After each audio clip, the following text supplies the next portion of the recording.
प्रभु यीशु मसीह के मीठे और मधुर नाम में आप सब लोगों को मेरा बहुत बहुत सलाम।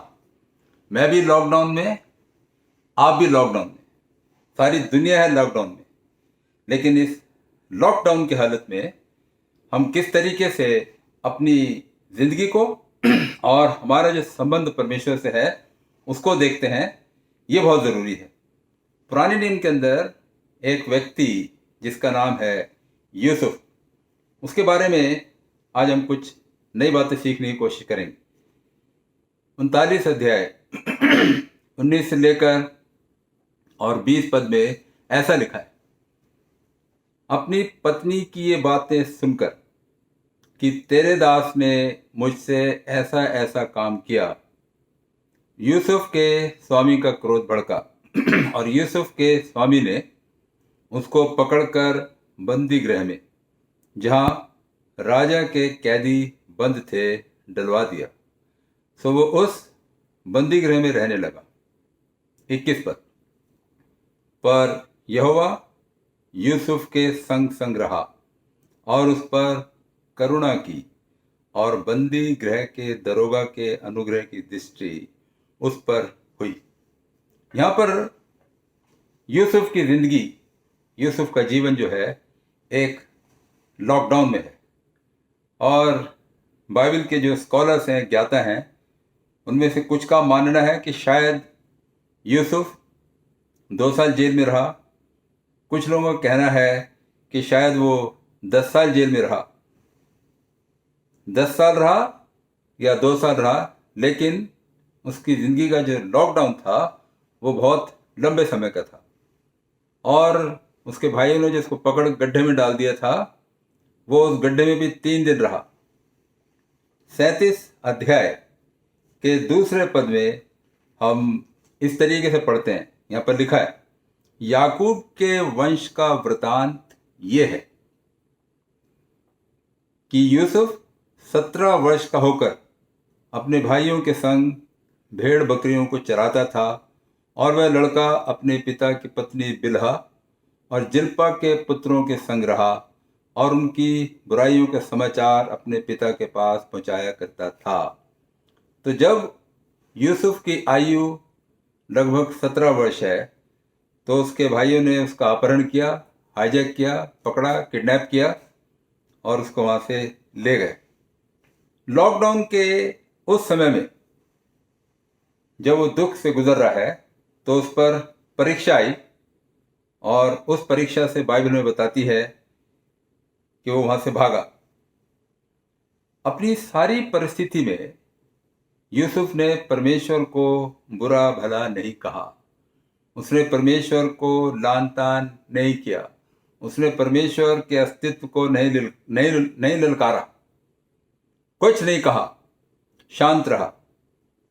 बाइबल आगे चलकर बताती है कि जब उसको गिरफ्तार कर लिया गया, जेल में डाल दिया गया, तो यहाँ पर लिखा है कि वो उस जगह पर था जहाँ पर राजा के कैदी बंद रहते थे। इसका मतलब उस पर बहुत कड़ी निगरानी रखी जा रही थी, लेकिन इसका मतलब ये भी है कि उसकी सही देखभाल की जा रही थी। फिर बाइबल यहाँ पर ऐसा बताती है, लिखा है, यहोवा यूसुफ के संग संग रहा, यहोवा यूसुफ के संग संग रहा। और 39 अध्याय के दूसरे पद में यहां पर इस तरीके से लिखा है, यूसुफ अपने मिस्री स्वामी के घर में रहता था, वहां पे गुलाम था इस वक्त। और फिर लिखा है, और यहोवा उसके संग था। तो परमेश्वर जो है, जब वो गुलामी की हालत में है, पोती पर क्या, तब भी परमेश्वर के संग है, और जब कैद में है तो वहाँ भी परमेश्वर उसके संग है। और मुझे तो ऐसा लगता है कि शायद यूसुफ को मालूम नहीं था, लेकिन परमेश्वर उसके संग संग रहा। मैं ये भी जानने की कोशिश कर रहा था कि क्या इतने दौरान में, इस लॉकडाउन के पीरियड में, कहीं पर परमेश्वर ने यूसुफ से बात की या नहीं। और मुझे कोई ऐसी आयत इस हिस्से में नहीं दिखी, आपको मिले तो मुझे बता देना। इसका मतलब यह है कि यूसुफ का संबंध परमेश्वर से व्यक्तिगत रहा, यूसुफ जरूर परमेश्वर से बातचीत करता रहा। उसकी ज़िंदगी के इस लॉकडाउन में हम बहुत सी नई बातों को सीखते हैं, और उनमें से पहली बात जो हम सीखते हैं वो ये है कि यूसुफ का दुख, यूसुफ का परसिक्यूशन, यूसुफ का जो सताव है वही उसकी महानता के कारण बने।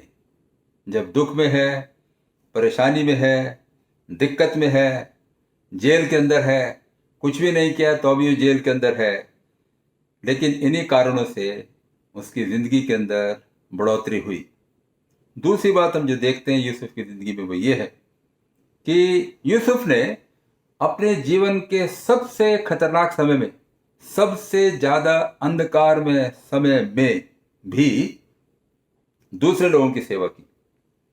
वो अपराध, मेरे प्यारे मित्रों, जो इसने नहीं किया था, उस अपराध के लिए इसको दोषी ठहराया गया। एक बेगुनाह व्यक्ति को गुनहगारों के साथ डाल दिया गया। एक निरपराधी व्यक्ति है, उसको अपराधियों के साथ छोड़ दिया गया। फिर भी बाइबल हमें बताती है कि उसने अपनी जिंदगी के कठिन समय में दूसरे लोगों की सेवा की। 40 अध्याय के 7वें पद में आप देखेंगे तो आप देखेंगे यहाँ पर इस तरीके से लिखा है, सुबह जब यूसुफ उनके पास अंदर गया, कैदियों के पास, तब उन पर उसने दृष्टि की तो क्या देखता है कि वो उदास हैं। उसने फिरौन के उन हाकिमों से जो उसके स्वामी के घर में बंदी गृह में थे पूछा, आज तुम्हारा मुंह क्यों उदास है? आज तुम उदास क्यों हो?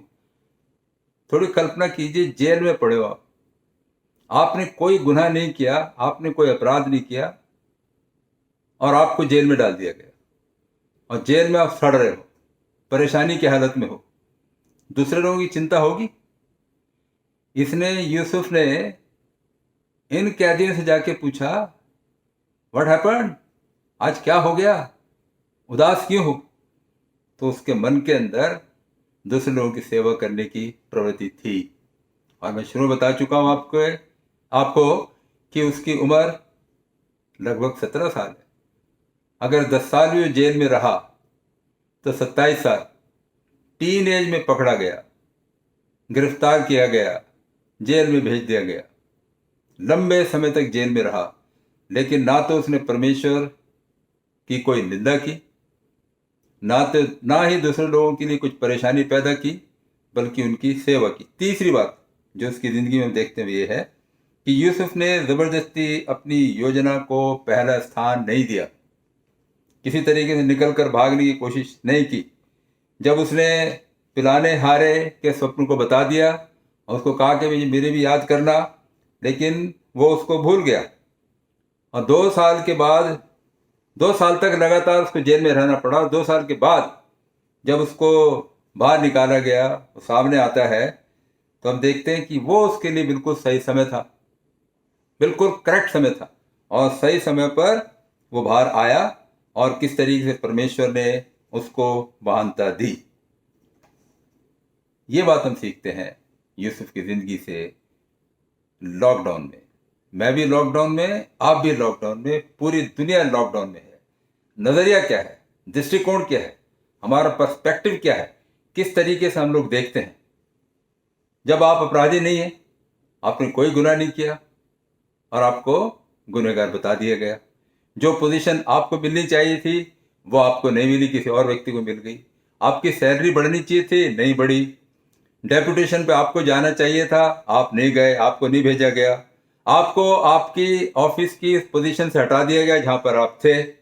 हो सकता है आपकी सैलरी रोक दी गई, और लॉकडाउन के इस पीरियड में शायद नौकरी कर रहे थे, भली चंगी नौकरी से निकाल दिया, आप बेरोजगार हो गए। तो अभी ऐसी स्थिति में भी हम यूसुफ की जिंदगी से ये सीखते हैं कि हम अपनी नजरें परमेश्वर की तरफ लगाए रहें।